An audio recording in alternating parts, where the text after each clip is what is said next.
so much for being here today. Welcome to the webinar. It's called Memorializing Clergy Sexual Abuse. Over the next 90 minutes, we will have the opportunity to think together about the ethics, means, and meanings of efforts to memorialize clerical sexual abuse. We will approach this topic in an interdisciplinary way, led by a team of scholars with expertise in history and survivor advocacy, trauma studies, and liturgy. My name is John Seitz. I am the program director of a project entitled Taking Responsibility. Jesuit institutions confront the causes and legacies of clerical sexual abuse. This grant-funded, multi-year project, sponsored jointly by the Curran Center for American Catholic Studies and the Theology Department here at Fordham, has produced some remarkable results.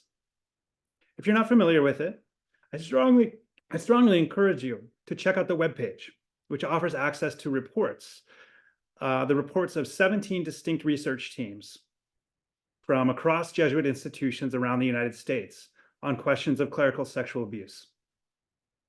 There you will also find a final report summarizing the results, as well as a set of recommendations for Jesuit leaders and much else. Keep an eye on that website too, because our research teams continue to produce results, projects, and publications, and we will be announcing those and highlighting them on that webpage. The website is also a place for you to register for the second of our two spring webinar series. The second will take place on April 10th at 4:30 p.m. And it's a session that will address questions of transparency around clerical sexual abuse, with contributions from a survivor's attorney, a canon lawyer, an historian, and an archivist. Before we begin today, I want to offer a few thank yous. I'm preceded in my role at Taking Responsibility by an amazing team, including Brad Hinsey, Catherine Osborne, Christine Fear-Hinsey, and Michael Lee. I would also like to thank Sonia da Silva Montero, the program coordinator, who's been crucial in bringing us together today, as well as Maria Terzulli, the Curran Center administrator, who helped us along the way. As you know, it was nearly 40 years ago that the first reports of clergy sexual abuse began circulating in the US popular press. Some in the Catholic Church want to put these years behind them. They point to new policies and ongoing reform efforts to suggest that the time has come for Catholics to look ahead, to focus on preventing future abuse, and to build the church of the future. Without denying the virtue of those efforts, others insist that the story is not over. New revelations keep coming, legal battles continue, survivors and their advocates continue to pose questions, to cope, and to fight. These are the demands of the present that cannot be swallowed up by attention toward the future. The past also issues a pull. Like other devastating realities, the history of clerical sexual abuse has left a mark. First on survivors and their families, but also on the wide community of Catholics and on others caught up in these stories. Increasingly, survivor groups, artists, historians, and others have begun asking what can be done with these marks, these pasts of pain, endurance, courage, and sorrow. How and why is it appropriate and beneficial to insist on their presence in public and church spaces and times of various kinds? What are the issues, dilemmas, and opportunities that the drive to memorialize abuse, which is increasing and gaining momentum around the world, what opportunities or challenges does this drive present to survivors and to the wider church? In this webinar, our three panelists will explore questions from their distinct areas of expertise about whether, when, and how communities can contend together as communities with the history and memory of the abuse crisis. A few notes about our process today. After I introduce each of the speakers, we'll hear from them individually for a few minutes. At that point, we'll pull the speakers into conversation with one another around a set of questions that they've been thinking about. At around 1:10, we'll turn attention to the audience. And in anticipation of that time, please take a moment to write questions that you have in the Q&A section of your Zoom interface. Sonia will process those questions and relay them to the speakers. We may also promote you, questioners, temporarily into the role of presenter. So you can ask your question live on the screen if you wish to do so. So please try to indicate on your Q&A text if you wish to give your question live on screen, and we'll try to accommodate that as best we can. As always, in discussions of the sensitive and painful topic of sexual abuse, we want to encourage anyone who needs to take a break during our time together today to do so. Now I'm honored to welcome to the webinar our three experts. We'll first hear from Dr. Alana Harris. Alana is a reader in modern British social, cultural, and gender history at King's College in London. She has authored 8 books, including the path-breaking Faith in the Family, a lived religious history of English Catholicism, 1945 to 1982. And her most recent publication as editor of the Oxford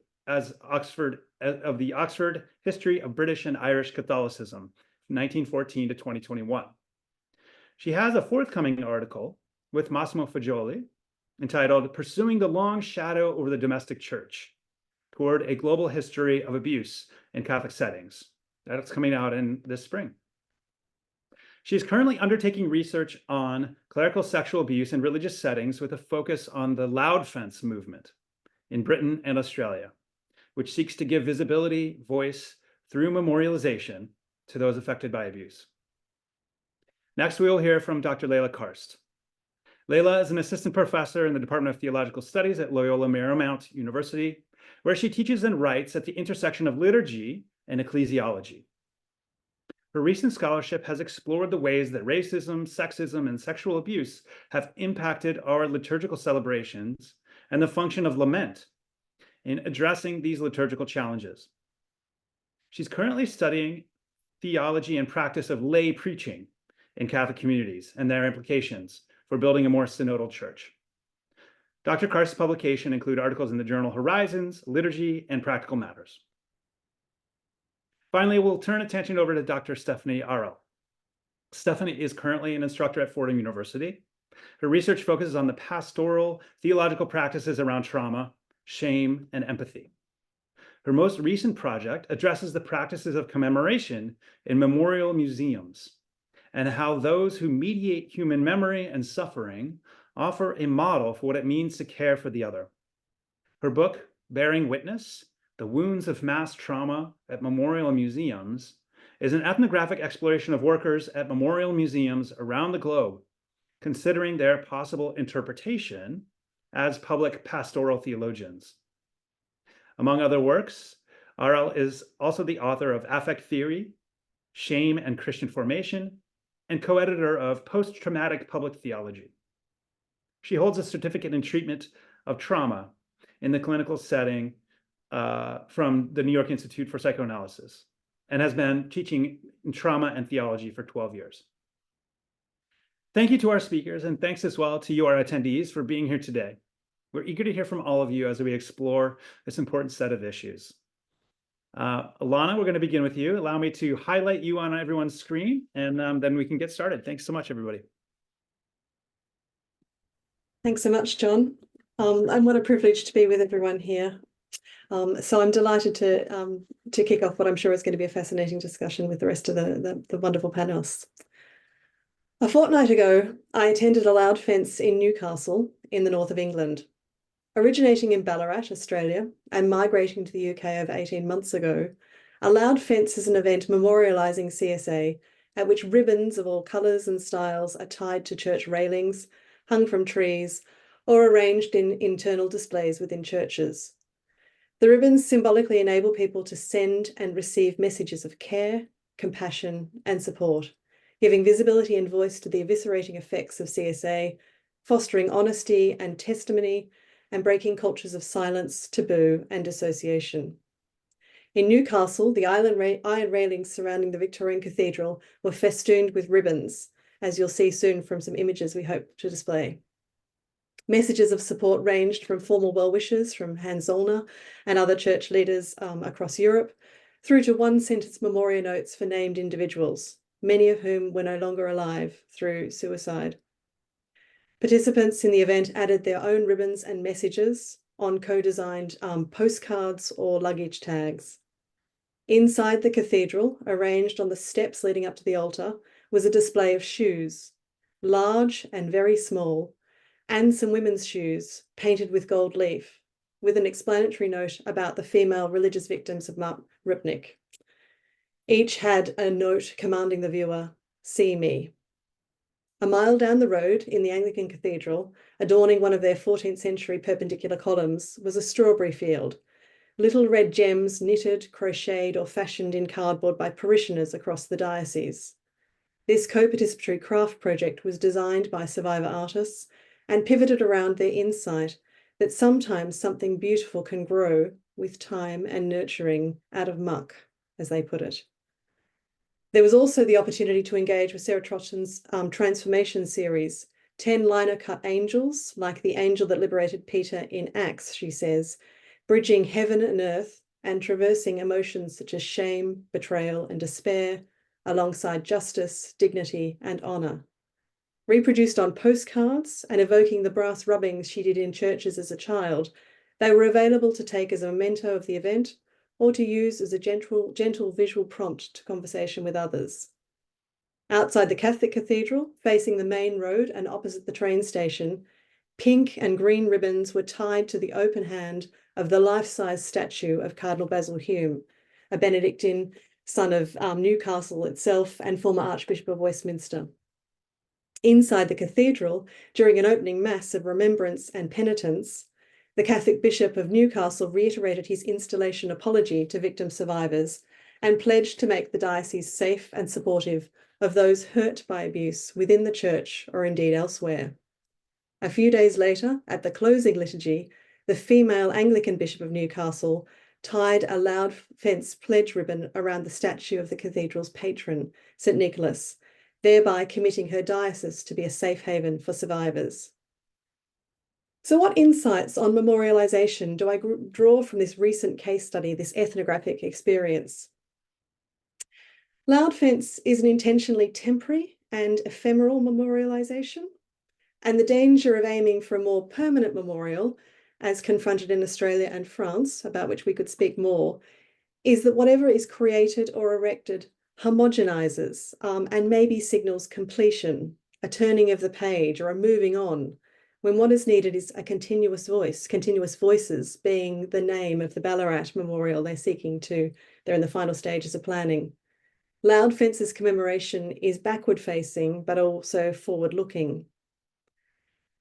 This is a moving memorial, emotionally, but also literally. It's portable, it's mobile, and it's simple and cheap, which is the selling point of Loud Fence activists to bishops.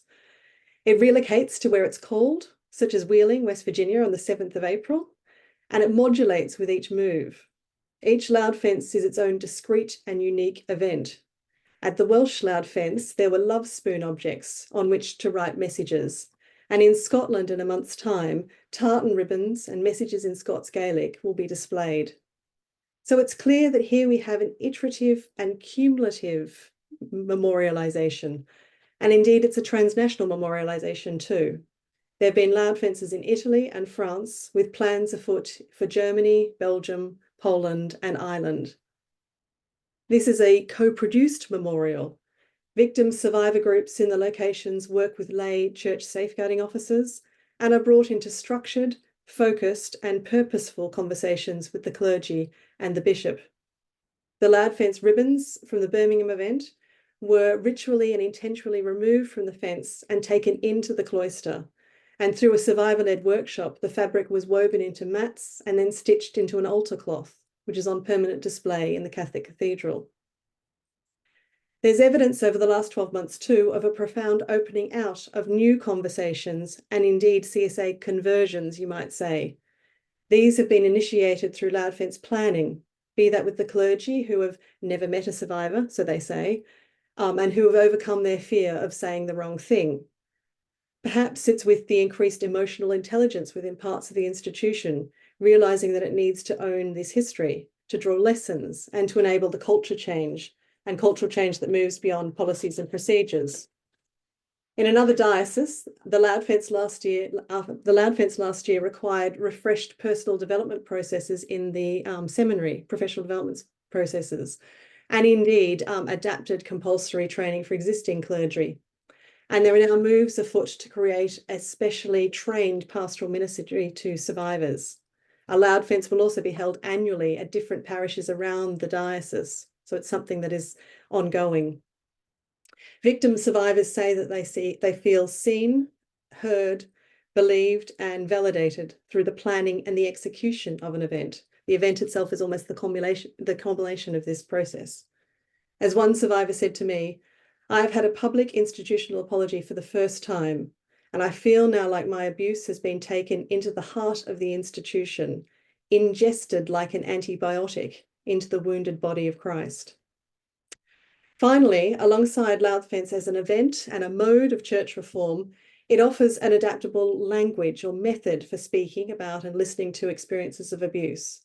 It uses images, metaphors, symbols, and elements from the Catholic imaginary, such as ex votos, or analogies of Mary as the first safeguarder, to speak in multiple registers when words fail or are inadequate.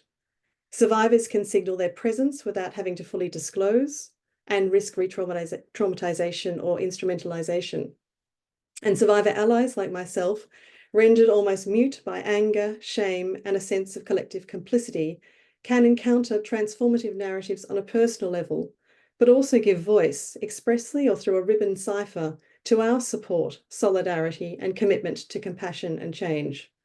So to conclude, I wonder if this form of memorialization might be better conceptualized as a movement rather than through a slightly more static concept of memorialization. It's a consciousness-raising device. And indeed, I wonder if this is what a grassroots and DIY conversation in the spirit in a synodal church and with synodal listening process looks like. Thanks very much.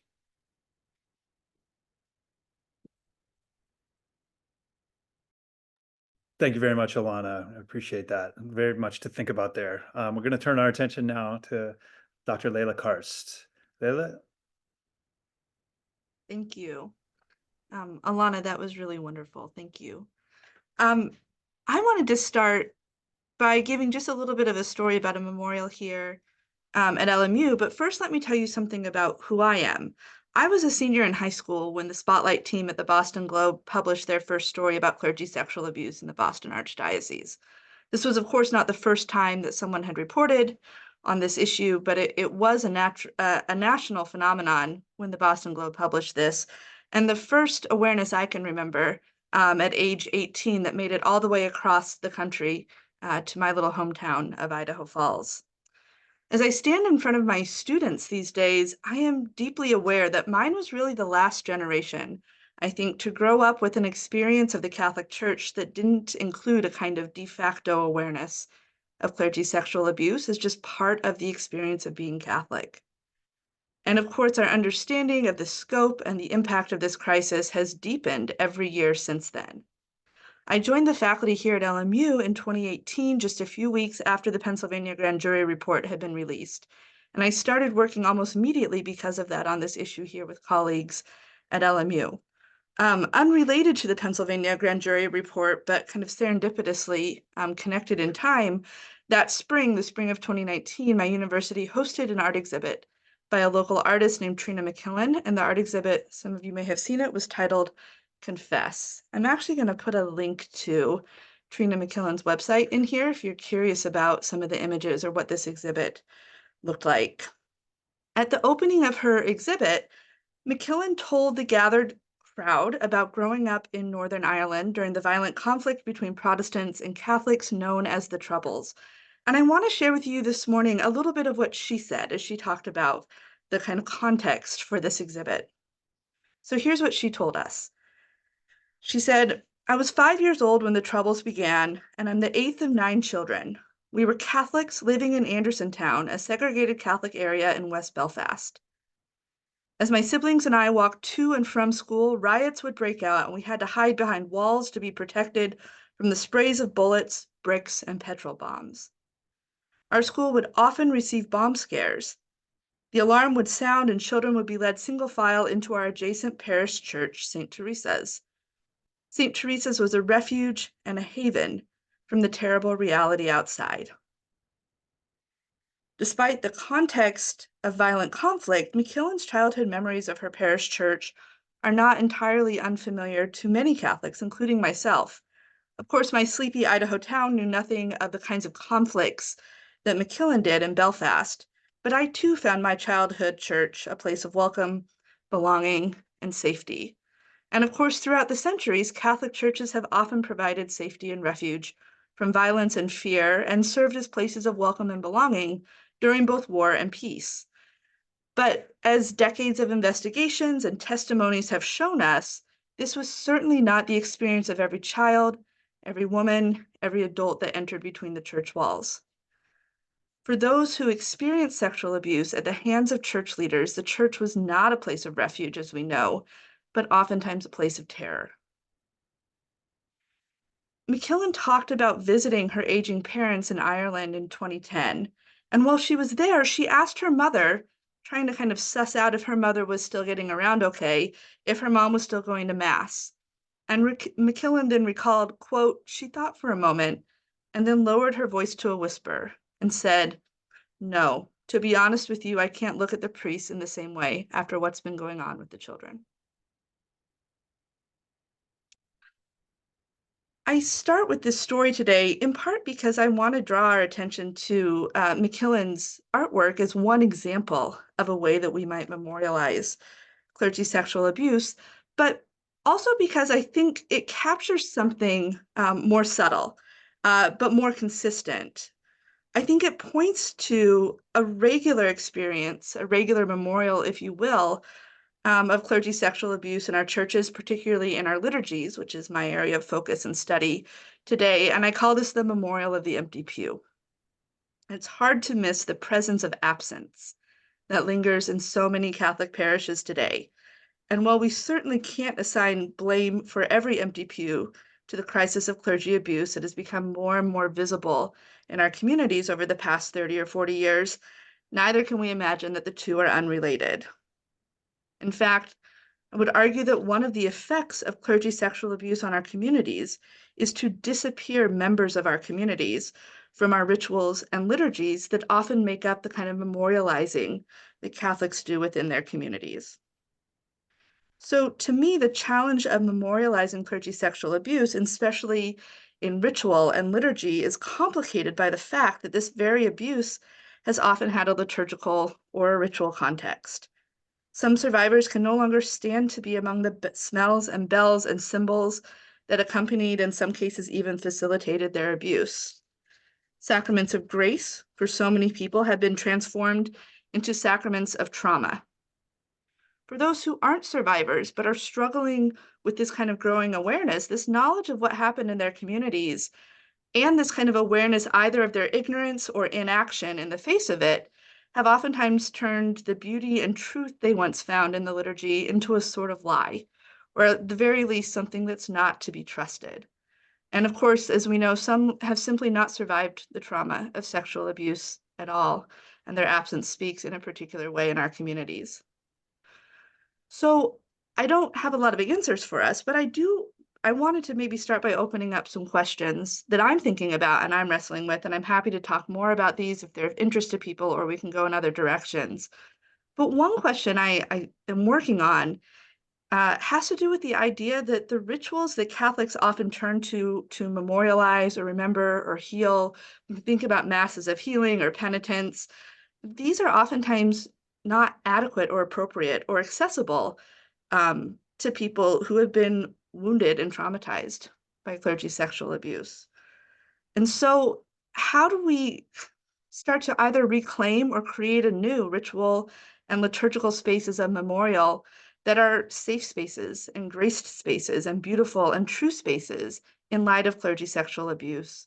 And of course, the related question for me as a liturgist, how can Catholics as a community start to come and pray and worship together again? But another question, and perhaps one that's a little more directed to our conversation today, is how do we make the absence of those in the pews into a presence that cannot be ignored. I really am convinced that their absence is prophetic, and it can preach to us if we're willing to see it, to name it, and to listen to it. And perhaps to see, to name, to listen is the definition I would offer today, a working definition of what it means to memorialize clergy sexual abuse in the present. Thank you. Thank you so much, Layla. There's very rich comments, and I know there's going to be a lot to talk about. Thank you as well for sharing the website of Trina McKillen, the artist you were referring to. So I would encourage everyone in our audience to, if they can, navigate over there and get a glimpse of the kinds of things that Layla was talking about. In addition, a little bit later, we're going to display a PDF of some images that Dr. Alana Harris has provided of the Loud Fence movement. So we'll have a chance to look at some things and visualize what these folks are describing. Now I'm going to turn attention to Dr. Stephanie Arel. Thank you so much, Stephanie. Thanks, John, and happy to be here with you guys today. I'm going to talk to you, and I'm going to bring up a few things that I've learned in the work that I've done around the commemoration of mass trauma, and then highlight two big themes, I think, to keep in mind, some of which have already been articulated in relationship to addressing trauma in these spaces and in the thought of either memorializing or remembering trauma. And I want to distinguish between the idea of memorialization as a memorial site versus creating something that's containing artifacts or engaging rituals that would be closer to what a museum does. By distinguishing those two movements, is the first being more of a reminder, and the second being functioning more for us to bring absence presence, for us to have a place for remembering and mourning. So to start off with, just a few questions and things to remember in terms of formulating memorials and or memorial museums. And with the backdrop of having done quite a bit of work with people who were engaged in the process of memorialization or remembering in a more concrete form like a museum, who are survivors of the events that they are doing the commemoration of. And in doing the work for my book, I interviewed about 82 people. 35% of them were survivors. 35% of them were attached to the event in some way, having family members or friends who had suffered and wanted to do something about it. So just to throw out those numbers, I would anticipate that you get the same kind of numbers when you're talking about this work of addressing, memorializing sexual abuse. And thinking about the memorial, I offer three categories for us that will bring me into the conversation about trauma. One is, what is the form and function of this space or this ritual or this entity that's being considered, and what are its uses and associations? What's the intent? So what's the underlying intent? I think it's an important question to ask, and it has a very big impact on the societies that inherit the event or the space or the form. And then very importantly, and very delicately, is addressing the question of what's the way forward. And what I mean by that has to do with how political and financial and judicial disciplines are engaging in this particular space. And that gets to what I want to say about trauma, which has to do with the wall that will be there somehow, which is, when do we leave this alone, right? When do we decide this is done? When have we addressed it? That this becomes something that is confronted that's directly related to what Judith Herman calls the dialect of trauma, which is this will to deny terrible events and the will to proclaim them aloud. I see head shaking, so I hope I'm not iterative, but I want to say just a couple things about that dialectic that I think is important to keep in mind. And what I found in working at these spaces, or an interview at these spaces, I did both, is that everybody seems to acknowledge some of the dynamics around trauma, but it gets easily forgotten or not explicit, not made explicit enough. And so, and why I think it's important to make it explicit, and this goes back to the idea of intent, is that it keeps that dilemma or that dynamic from coming to fullest fruition. So what do I mean by that? So in the dialectic of trauma, it functions at multiple levels. So it's not, the levels can cross each other. The first I will say is and it comes to mind thinking about Bosnia, which is this continual, I have to make my experience of this war known, primarily because there is a huge political movement, both within and without of my country, that wants to deny it's happening. And if I don't make it known, if I don't make a claim for my history, for my personal experience, for my family's experience, then it eventually, and in real time, it's being washed out by the opposition or the perpetrator, one could say. So that's at the societal level. Then you have, and I think this gets very complicated related to the sexual abuse crisis in the church, this sort of immediate level, the family. I think the church can be looped into that, both as a societal organization, but then also as one that's more intimate. So when the family is asking for, we don't really need to address this, or we already took care of it, or this has already been acknowledged, let's move on, that is now swinging back to the dynamic of denial. And that gets very problematic when it then hooks into the individual level, because of what it asks of the individual is to dissociate, repress, don't tell the story. So these polarities, they're always going to be encountered when we're confronting trauma, but they can exacerbate and cross one another in ways that are not useful and can be really inhibitive. And hearing the example of suicide is one way. Suicide is the choice of ultimate denial on an individual level.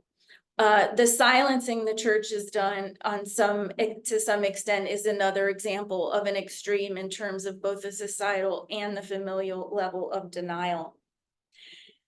So I will say there's much more to say about what this means in terms of a trauma lens, if we're talking about proclaiming the truth, or another way to put it would be breaking the silence, and how that happens, and how it's important that it happens at multiple different levels: existential, psychological, developmental, and we can talk about these maybe later. I'll just throw them out as things for us to think about when we're talking about breaking silence.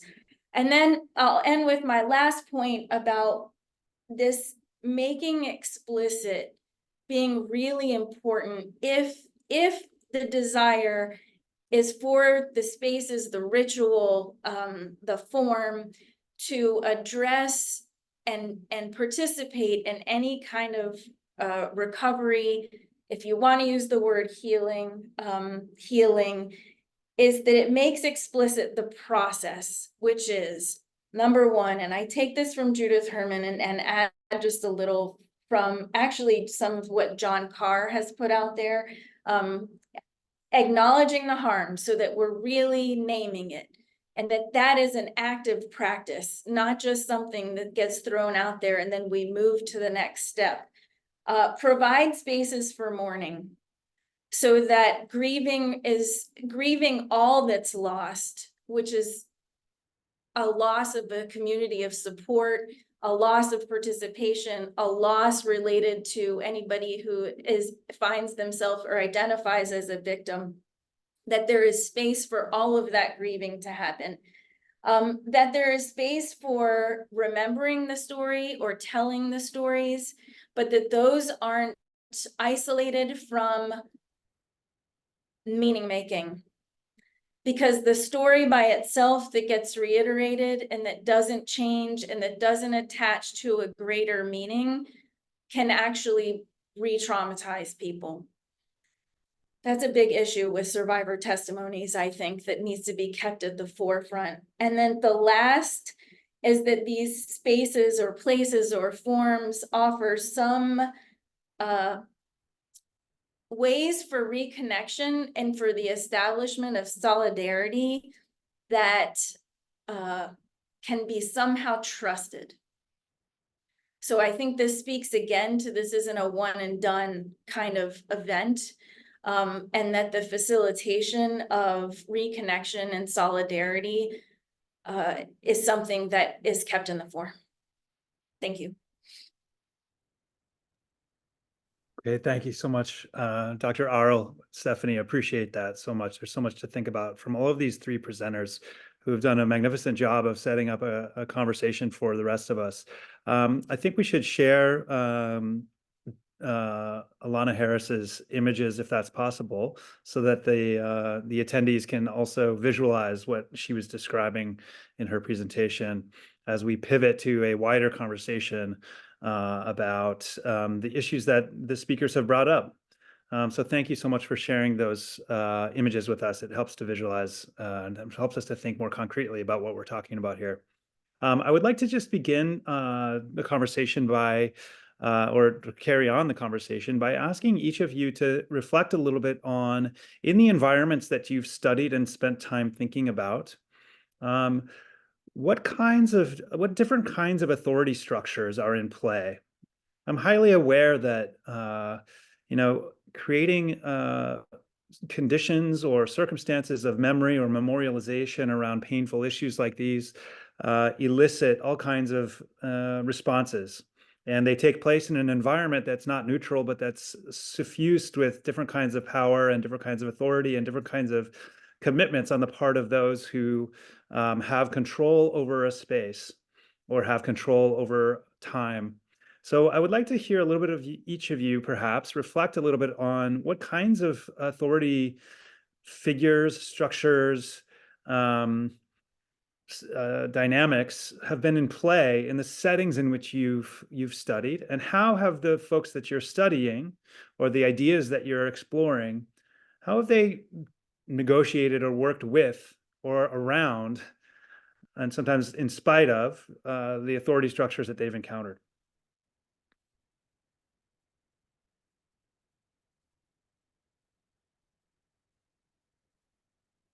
And before anyone jumps in, I just want to alert the attendees that we are recording this session, so you'll be able to find it later as our panelists think about their answer to my question. You'll be able to find that recording later on our website as well. And again, for those of you who joined late, we're going to welcome Q&A in a little bit of time. So there's a Q&A interface on the screen here. Anyone want to jump in on the question of authorities?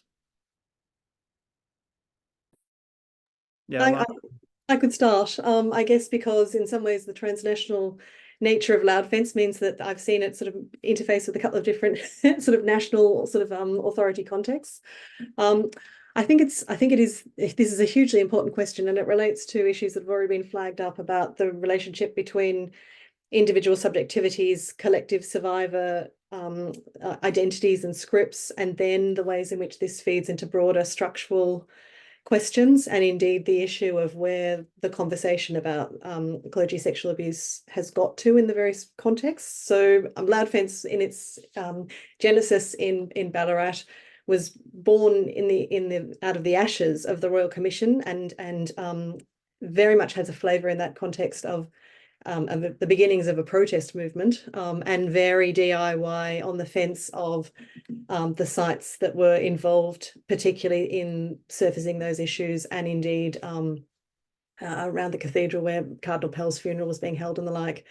In the UK context, it's got a very different sort of register, and began with the permission of an Anglican church in a tiny village in Cumbria, and then was seen and requested to come and migrate to a number of Anglican clergy and cathedral settings, and then moved into the Catholic context. So the ecumenical element of all of this, and the extent to which you have a number of an established church, and then a minority church, which Catholicism is in Britain, also means that the authority structures and the ways the fence is functioning is quite different here.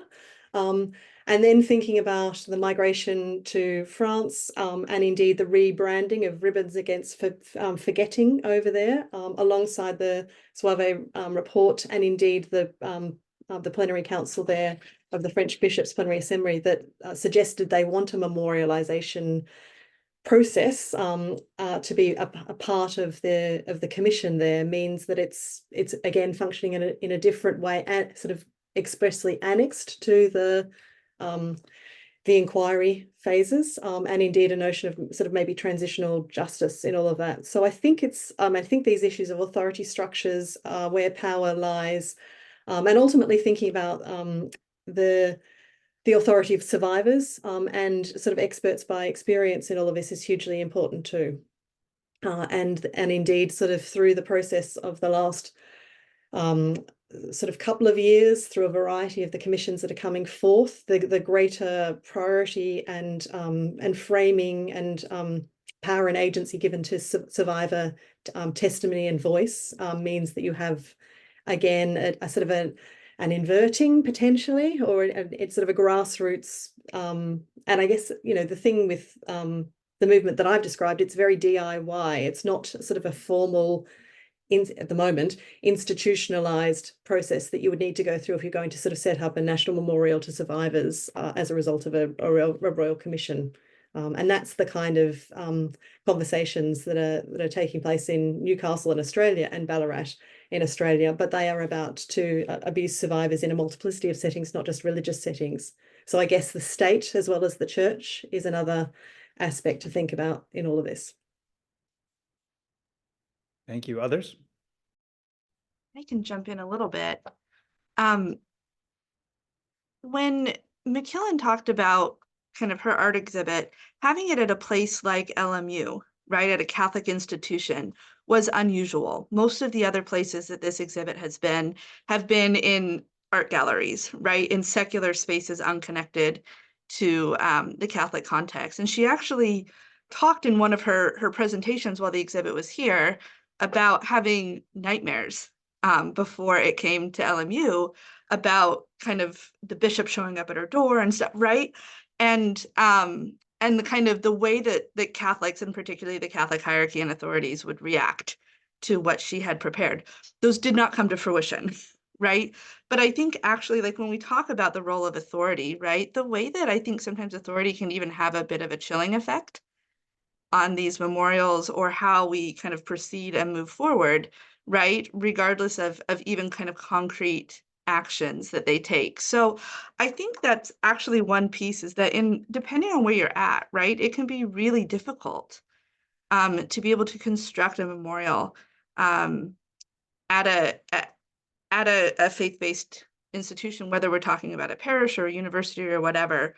One of the things we did see here at LMU, though, while this exhibit was displayed, and we connected it to a number of different events, including kind of community conversations, is the number of people from Los Angeles who came to campus, who spent time at the exhibit, and who attended these events that just included kind of conversations about this, open conversations, because they were told, especially people who worked in Catholic spaces, who worked in Catholic schools and parishes, because they had been told explicitly that they were not supposed to talk about this, not supposed to address this, not supposed to make this public in their own spaces, right? And so they came to a place like LMU because it created a space for memorialization that had really been, and for conversation and remembrance and wrestling and all of these things that I think, Stephanie, you named so well, right, that are important to this memorializing, because they didn't have it available in other parts of their faith community, that they were involved in, right? And so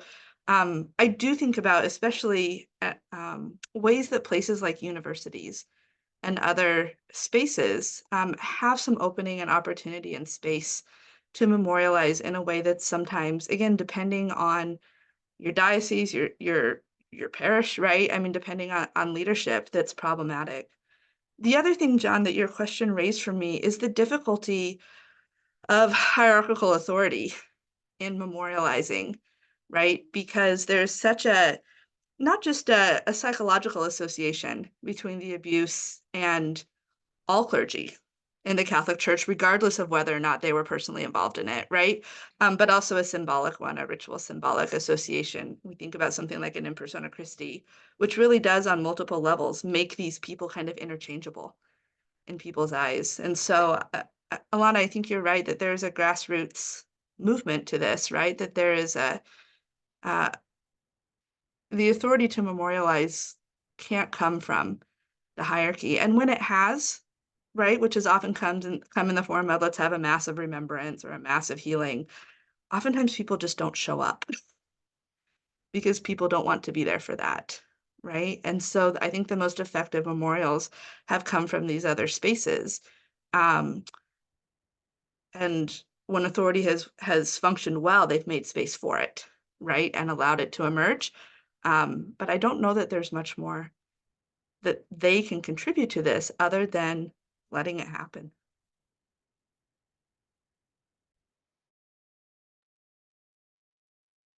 I can jump in briefly in relationship to thinking about the Memorial Museum field, particularly, and I'm thinking of three examples, but I'll start with when I was working at the 9/11 Memorial Museum with staff. The Tree of Life shooting happened, and the staff was just outraged that the museum wouldn't consider that a terrorist attack, and like why that wouldn't be included in some way in the narrative. Now the leadership, of course, that redefined the museum, and there was this internal dialogue about what the museum does and doesn't do.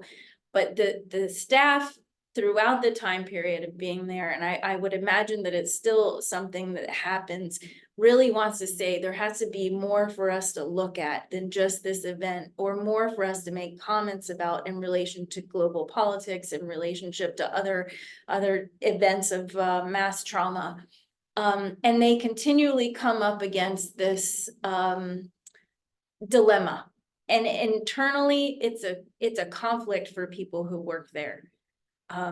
Bosnia has a whole nother different dilemma, which has to do with not having money.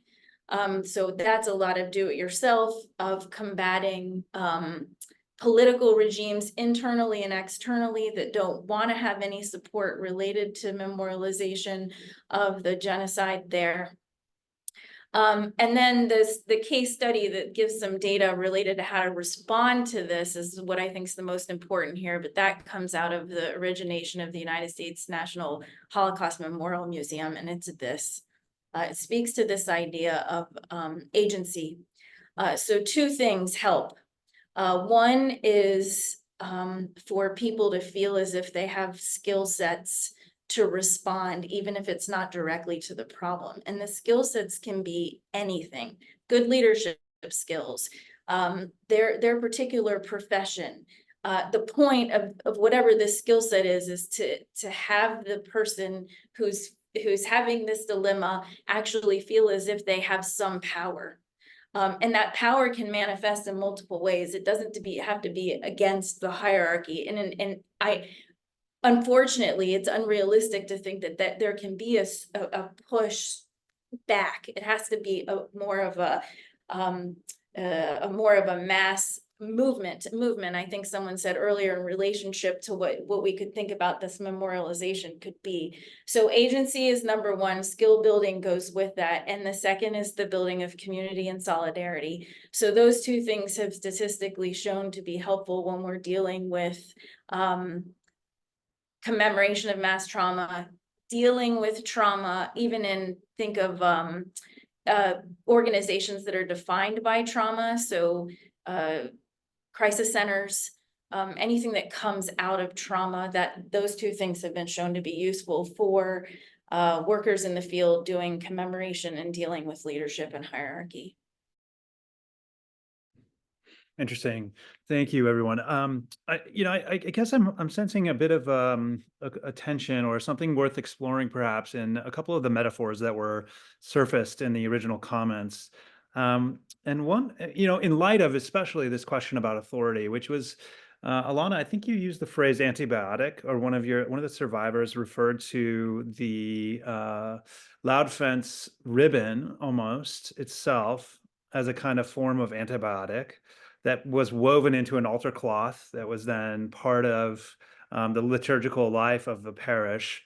And I guess that speaks to me of a particular kind of goal, right, around memorialization, a goal that's centered on the idea that one can change the organization somehow. One can make the organization respond or adapt itself because of the presence of this this reminder.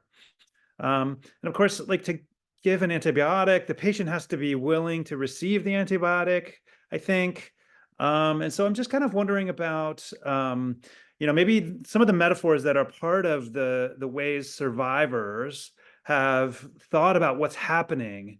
Because somebody, I think it was Stephanie, maybe you talked about the content and the purpose, right? The question of like, what is the goal of what we're doing here, and to have that like in mind. I mean, it's not necessarily always the case that you have to have a particular goal in mind when you're doing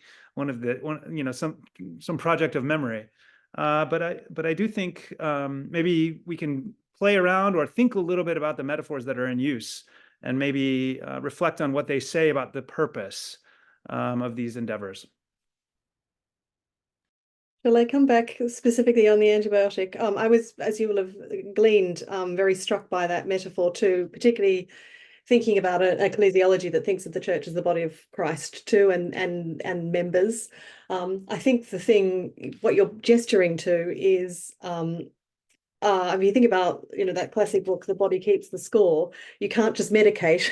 You need to integrate. There's a whole structural, systemic, holistic change that's required alongside these sort of pinpricks of surfacing issues, which is what I think the loud fence is doing. And at root is this issue too about who's the audience for these events. I mean, the extent to which one thinks of them as a movement, and a movement that has those dynamics of denial and dissociation that are packaged into them is quite important too.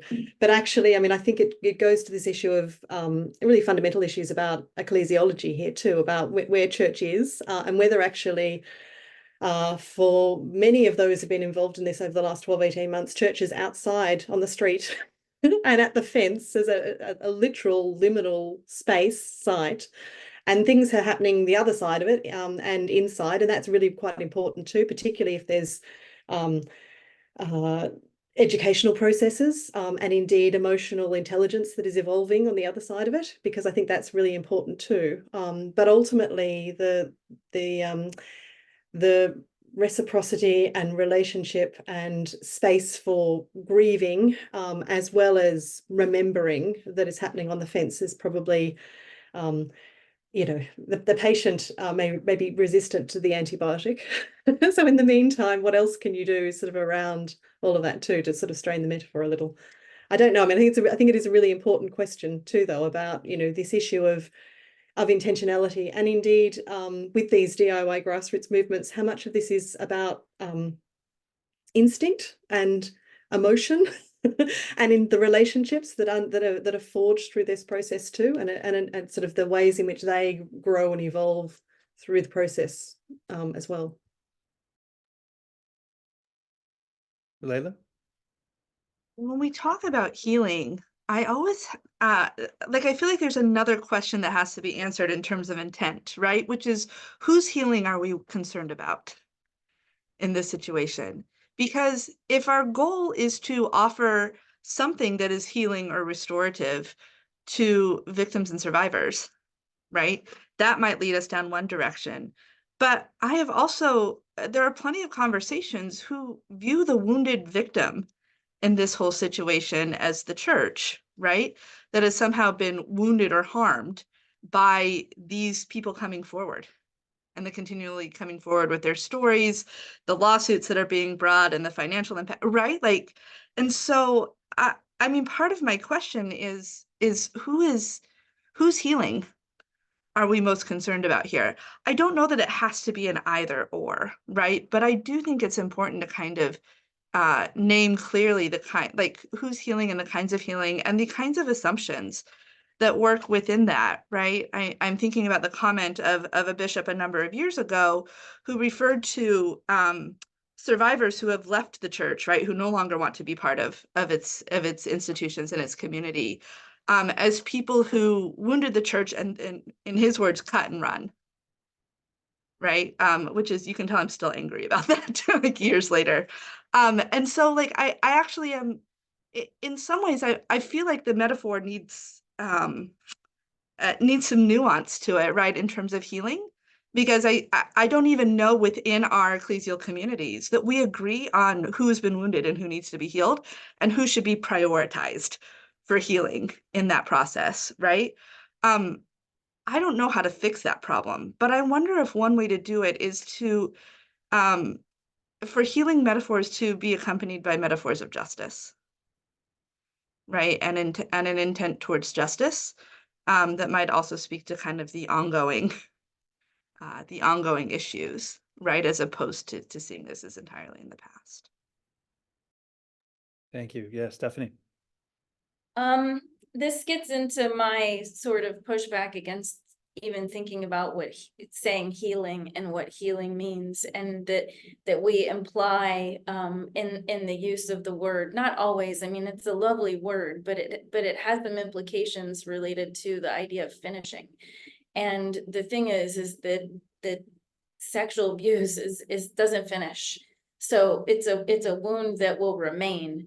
And in terms of addressing even issues of justice, I think, because this is behind the veil is such a systemic issue that can be compared in terms of hierarchy to other institutional structures that perpetuate similar harms, that the address of these has to be ongoing, and they don't have to be ongoing in that they're repetitive and the same.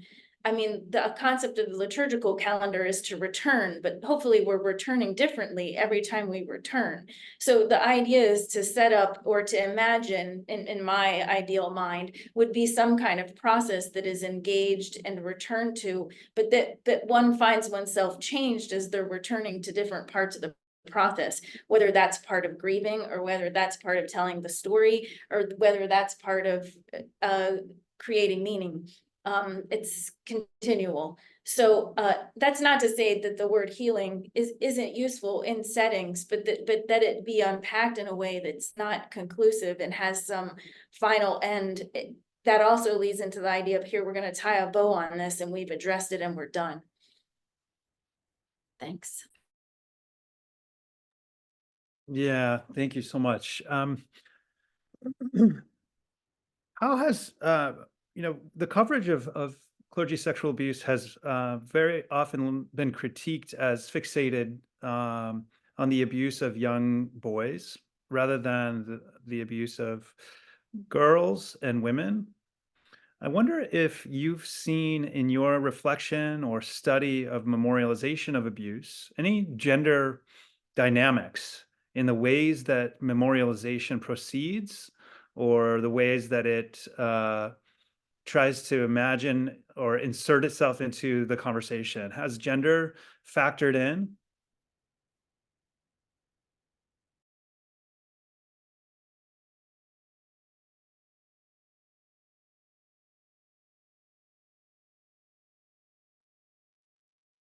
Shall I go?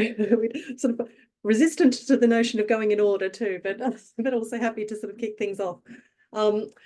Gender certainly is there. I mean, not least because sort of many of those that are at the grassroots of being the driving force behind all of this identify as women and survivors themselves. I think I've not really sort of almost systematized my thoughts on this, but I think the thing that is interesting in the context of a couple of the loud fence events that I have witnessed is that they are also an opportunity to speak more broadly about abuse and about abuse in a variety of settings. So they are sort of operating in a very sort of polyvalent mode, and obviously sort of so abuse within the church and in church settings is certainly the prompt to the conversation, the stimulus to the conversation. But what has come through, some of those in different offences in different places is abuse through seminaries, abuse of women religious particularly, and most profoundly over the last sort of couple, the extent to which there's a re-traumatization around issues of clergy sexual abuse because of the epidemic of family sexual abuse that is also in the very same settings. So some of the conversations and indeed the surfacing has been about sort of a mechanism to start to open the issue out more broadly, sort of thinking about the notion of the family of the church and indeed sort of other family settings as well, and the family being the most dangerous sort of place in many ways for abuse. So I think the issue of the ways in which sort of gender is playing through there, but actually just thinking also about beyond the sort of the issue of where this is in the life cycle, about vulnerability and about power. That's all absolutely sort of coming through the sort of the truth-telling symbolic acts that I've seen. Thank you. Yeah, I guess I'm just thinking a little bit about sort of the emotional weights or the emotional burdens that come with doing this kind of work, and I'm wondering if those burdens are taken up in differential ways across gender.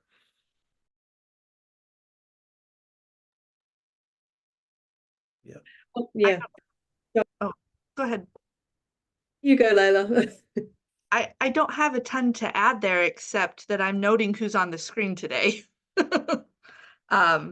Which is certainly not representative of the many people who are working on this issue, right, and thinking about this issue. But John, sorry if I misunderstood your question, but is that also a little bit about what you're getting at, is not simply kind of the depiction or who is memorialized, but also who is doing the memorializing?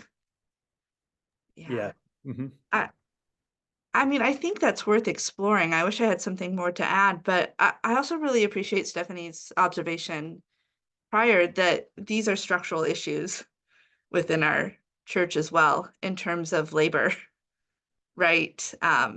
And as well as in terms of kind of gender roles within the church, and the kinds of expectations we have for who can speak about these things and in which way, the kinds of vulnerabilities that are required, right? And so I mean, I think that's a really important question to think about. I wish I had more to say about that. But I mean, what we know from the structures and the challenges in our church right now around gender, right? That seems like the right question to ask.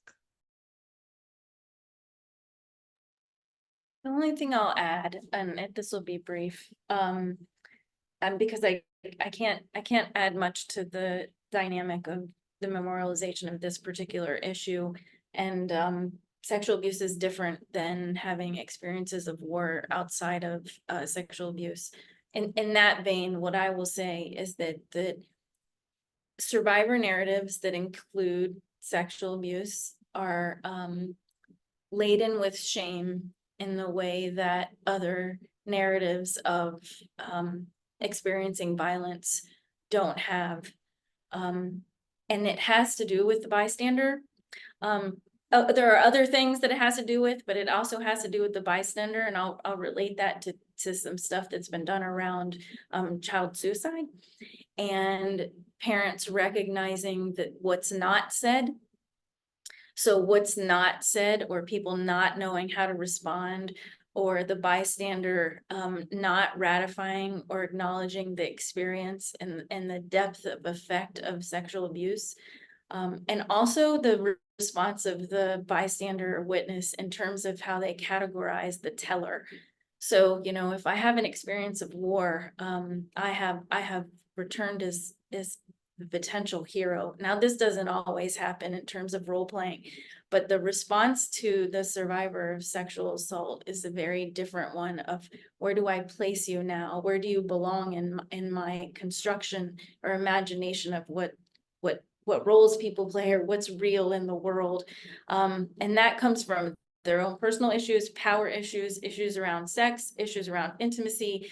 But I think it's important to think about what the response is and around this particular kind of trauma. Well, thank you so much, everyone, for that. Layla, did you want to jump in again? Yeah, let me add just one small thing to that, which is the question of naming, right? And how do we name sexual violence, which is so, again, it's so hard. And I think even within our theological context, right? We don't have symbols or language to really name the sexual violence. Historians will tell us that part of crucifixion, right, included a kind of sexual humiliation, not least of which is like hanging a body naked on the cross for public view, right? And yet, as much as the cross has been a symbol, I think oftentimes for depicting different kinds of violence and humiliation and that kind of memorialization or identification with it, right? We never see a crucifix without a cloth covering the waist, right? Like we don't, because precisely of, I think what Stephanie said, like there is a bystander humiliation of even naming and depicting this, right? That is a re-humiliation every time we do it, right? It's not a remembrance of something past. It is a humiliation to even in some ways depict it, right? So I do think because sexual violence is gendered violence, right? And in different contexts, part of the experience of sexual violence is an effeminization experience or a, right? I mean, it is sexual violence is gender violence, regardless of who is the abuser and who is the victim or survivor. And so how we even name that, I think is really hard in a tradition that has deep shame around that. Yeah, such an important point. Thank you so much for that. I'm eager to get to some of the questions that are being lifted up in the Q&A. I know we have about 20 minutes left of our time together today, so I want to turn it over now to Sonia and see if Sonia, you can moderate some of this Q&A process. I know that if you have additional questions for Q&A, please do go ahead and put them in the Q&A interface, and do indicate if you can whether or not you want to be on the screen to ask your question live, or we can just relay it on to the panelists on your behalf. All right, Sonia, can you take it from here?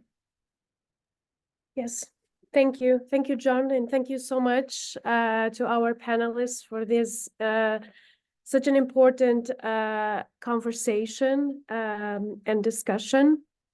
We have several questions here. I will start with one about the question of meaning that someone just shared with us, that if it's possible from our panelists to hear more about not isolating places for remembering and mourning from meaning making, if there is any kind of illustration to this. And if so, the concern here is that if survivors are the makers of meaning, how do we incorporate a wide variety of sometimes conflicting meanings? And how do we balance the agency and involvement of survivors with not asking survivors to do work for the rest of the community?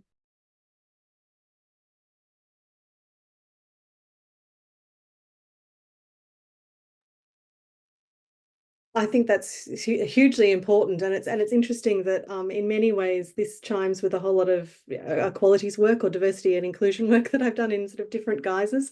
The notion of this is where I think it's important to think about allyship, so that the full burden of speaking and advocating and truth telling doesn't fall exclusively on survivors, but simultaneously must, the disability sort of movement's mantra about not about us without us is also hugely important too. So I think it's about solidarities and collaboration, so that there's a sense of a shared burden. And after all, it is we're all complicit in all of this. It is a shared, needs to be a shared enterprise, but one that absolutely, sort of building on the discussions that we've had, who is it for? What is its intention? It's for the survivors, and needs to be orientated around that as a primary objective. The issue of where sort of the memorials should go, and the issue of thinking about remind me of the other element was about the ephemeral, was it? Yeah, I think that's hugely important too. The thing with monumentalizing a memorial is that it gives a permanency and gravitas and statement, and importance, visibility to an issue, and that's not to I think that's a really important part of the conversation as well. But at the moment, it's probably that, I mean, here I'd be really interested to hear from Stephanie about it, because there's a sense in which it's about almost where you are in the memory process and the memory work that wraps around memorialization too. And I think in the context that I'm familiar with, on a sort of ethnographic, sociological level, the loud fence is still about surfacing and truth telling, and there's a sense in which creating the internal scripts, the internal memories in all of their heterogeneity as well, without there just being one that is prioritized, is hugely important before you can almost then move on to the issue about what a permanent memorial is like, who it is for, where it will be, and indeed thinking about a conference I was in last week and hearing from survivors in Ballarat in Australia, and indeed those that are involved in the permanent memorialization process there. The moving to the permanent memorial is almost a distraction. There's an element of the processes that you move through, the conversations you have, the transformation that is part of all of that, and thinking about this all in tandem with restorative justice, with redress, with some of those absolutely crucial structural changes that need to accompany all of this, means that that in some ways the permanency of the memorial is not really the point. It's about what you do to move towards all of that. It seems to me, and actually thinking about some of the other conversations about taking memorials down and taking statues down, you've got a similar sort of inverse dynamic that's part of that. Yeah, I think we should turn our attention now to the question of that reverse dynamic. Sonia, did you find those questions on the Q&A? Yes, we have here two important questions, and the kind of the idea of dememorialization. And I think I will read, because we have here a very, very good question.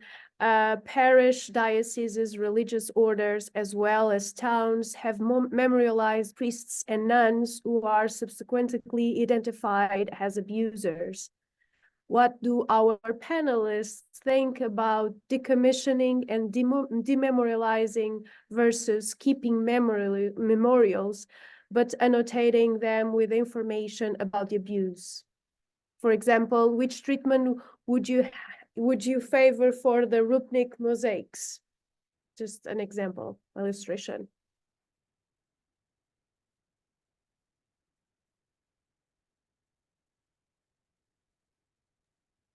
I wondered whether Layla wanted to go first. I do have things to say on this, so.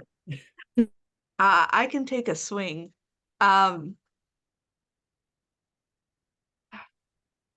Memorialization, especially the kind that's described here, and I would actually add the canonization, right? Like the beatification and canonization of people in our tradition, especially our movement to quickly canonize previous popes and others in those positions, right?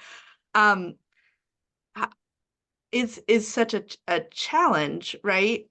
I think in the abstract, I'm hesitant to say we can't memorialize or lift up or kind of center anybody who's ever done anything wrong in their life, because of course we would memorialize no one ever, right? And so part of memorialization is telling a story that highlights particular aspects about a person.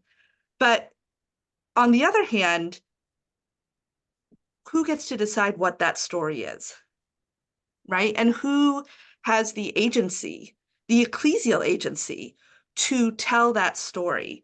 And so when that story shifts, right, and the significant parts of that story include things like abuse, then that should change how we memorialize and how we lift up that person, right? And so I think questions about dememorializing, decommissioning, right, learning to retell these stories in ways that give voice to different people within the tradition, that deal not only with the complexity, right, but actually really the trauma and the pain that's inflicted, I think are things that the church has to learn how to do, has to recognize it, and has to deal with. And I think at the end of the day, right, my sense would be who is being harmed, right, by the way we tell these stories, by the way we memorialize these people. And if we really want to have a preferential option for the poor and the marginalized, and to say that as part of a kind of central tenet of our theological understanding of ourselves, right, then that has to take, I think, precedence, even when we think about questions of who gets to tell the story and which stories get told, right? And memorialization is always going to involve telling certain stories instead of others, right? This is the process of meaning making, which is learning to retell our story over and over. And that story does change and evolve, right? And Stephanie, you can correct me, but in terms of trauma, that is part of the goal, right? To learn to tell our story in ways that is as meaningful as a process, right? And something that is dynamic, that isn't static, right? And so that's got to be a community commitment as well. And when we tell these stories differently, we ought to respond appropriately to those stories. Thank you very much. I know we have a stack of questions piling up. Do any of their panelists want to weigh in on this question quickly? Could I have 2 cents worth? And I'll try to make it brief to make room for some more questions. For me, this has got a lot to do. I think a lot about this in the day job as a historian of modern British history and issues of the colonial past, and obviously the tension between de-erection and retain and explain, as we would put it here. For me, in thinking about the church, this has to do with issues of context, and the issue of memorial to a prelate in a public park is one thing. Well, and one thing that we need to talk about. I think there's another element, more layers of it. If you have this in a space that is meant to be a space that is sacralized and sacred, and is that meant to be a place for prayer, and the extent to which you have certain distorted theologies that maybe are encoded in art or the like, sort of in those spaces. So I think perhaps the strategy that you might adopt around that would be slightly different depending on the context, and actually depending on, going back to Lela's sort of eloquent expression of this, whose voices do we need to prioritize here, and where is the harm, and what harm needs to be addressed. I wanted to just point briefly to the statue of Hume outside Newcastle, getting really quite granular here, but I think it's an evocative example. Obviously erected because he was born in Newcastle, but is a Benedictine, and thinking about that order and that order's explorations of sort of what's happened sort of through that order in the Royal Commission. The ribbon tying there is an interesting way of symbolically jamming the statement and the meaning making through that statue. And what was even more telling to me, although I don't quite know how to interpret it yet, is the free-flowing ribbons that you see in the photograph that that was displayed. The day following, the ribbons had been interwoven and across the metal fingers, and indeed across the palm.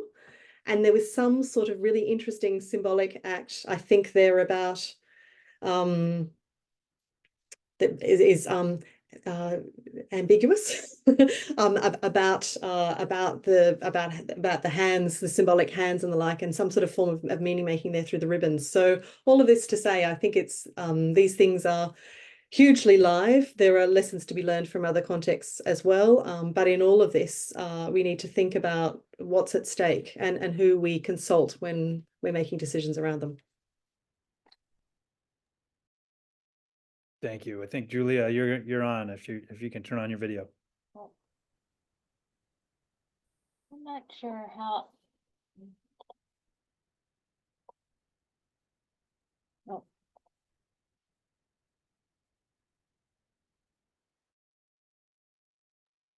You're welcome just to use your voice as well if you want.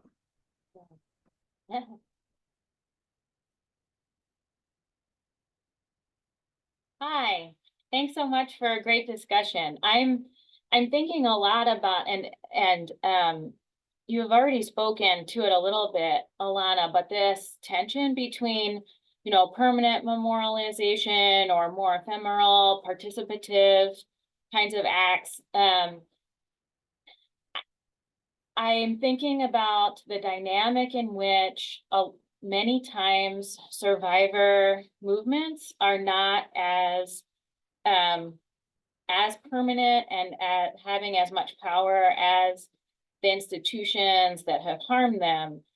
And so one thing that I worry about, I ask for my own context in which I'm working with a very particular,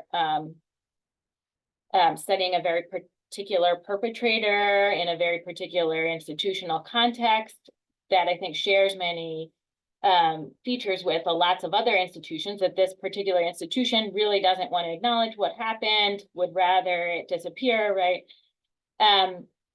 And so to me, it feels there's some very clear advantages to having a permanent memorial that people cannot ignore when this next wave of the dialectic of trauma rolls in, and it, you know, folks want this to be quiet again. I understand that the temptation is to think that it's over. But I just wonder if each of you could speak a little bit more about this tension, about how do we have, might there be some advantages to permanent memorialization, even when these movements haven't yet accomplished the kind of work that they want to?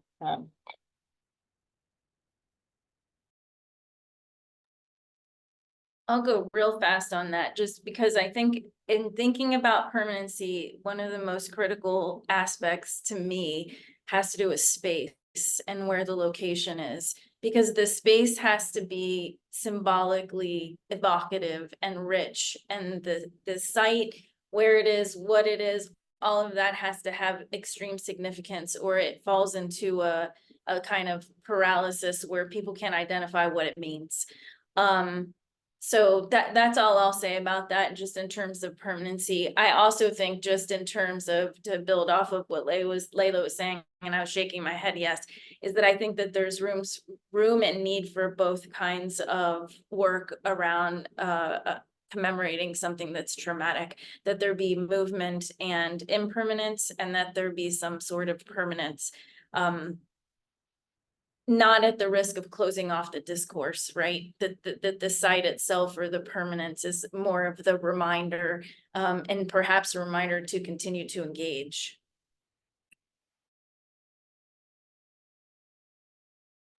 Okay, I think we maybe have time. Thank you so much, Stephanie. I think maybe we have time for one additional question. Sonia, do you want to manage that?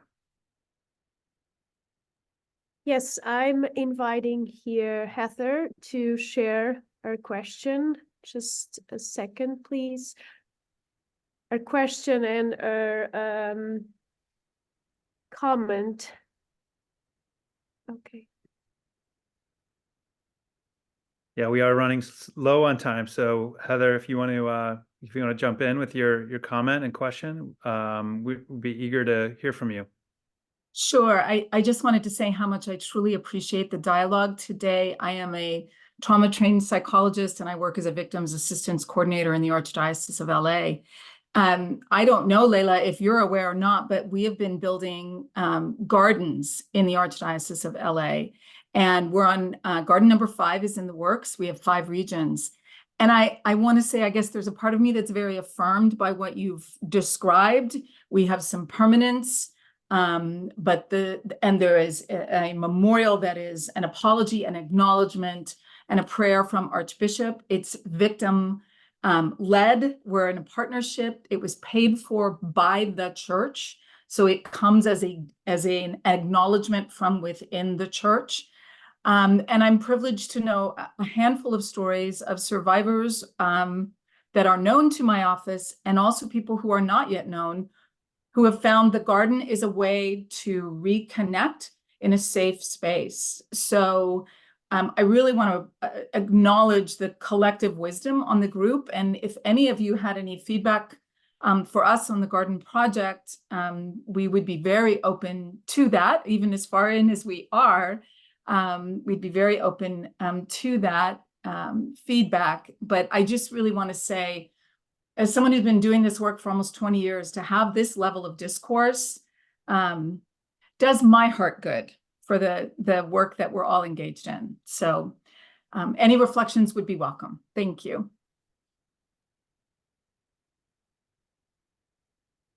Thank you so much, Heather. We appreciate you bringing that to our attention. Alana, can you be brief? And then we'll just try to have one additional question from one other attendee. Thank you so much, everyone. Very brief. The Clergy tree sort of evocations of all of this in a British context with ribbons and the like means that there's been a sort of a dovetailing of all of this into gardens as well, and healing gardens in some of the dioceses. And I think the issue of what we know about horticultural therapy and the like, alongside space, the importance of space for reflection, and indeed the dialogue between sort of the heroic memorialization and reflection as ongoing, is what you've articulated there, which sounds fascinating. I'd love to hear more about it. I should say our survivor actually spent 36 years teaching horticulture in the LA public schools here. So it really came from a place of his wisdom in that sense, and his desire to bring people to the church. But thank you very much. And the challenges that it presents for all kinds of change and comment and conversation. So thank you for bringing those to our attention. We appreciate it. Would any of the panelists like to speak up on this issue for the last moment or two that we have together? I know we're a little bit over time, so thank you for staying with us.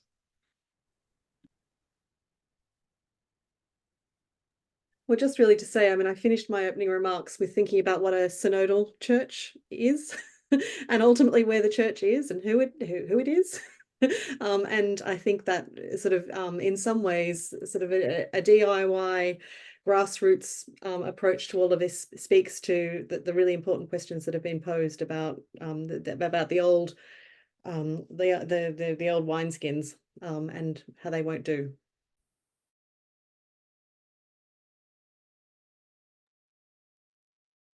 All right, folks. Well, I know there are many, many more questions that we all have, but I want to just express my appreciation to our panelists and to all the people who attended and those who were able to ask questions and those whose questions we didn't get to.